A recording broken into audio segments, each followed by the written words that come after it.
Pagbabantay naman sa pagsunod sa legal boundaries ng mga coastal zones sa San Juan, La Union, pinaigting para sa detalye kasama natin Idol Aaron Navelgas.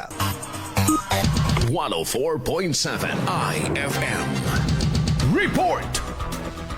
Pinaigting ng mga kinaukulang ahensya ang pagmamonitor sa pagsunod sa legal boundaries ng mga coastal zone sa bayan ng San Juan, La Union na kilalang beach at surfing destination.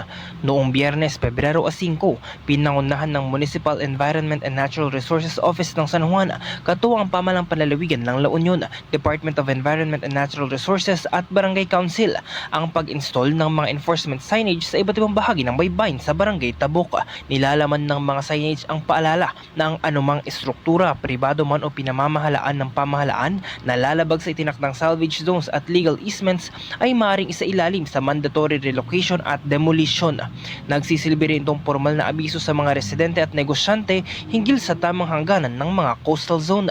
Nakabatay ang pagpapatupad sa Provincial Ordinance No. 352 Series of 2021 o ang Revised Provincial Environment Protection and Management Code of La Union, gayon din sa Presidential Decree No. 1067 o ang Water Code of the Philippines.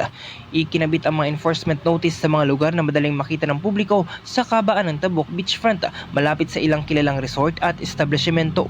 Layunin ng mga hakbang na ito na mapangalagaan ang likas na kagandahan ng baybayin sa San Juan at maprotektahan ang mga residente at turista laban sa panganib ng coastal erosion at pagtaas ng antas ng dagat.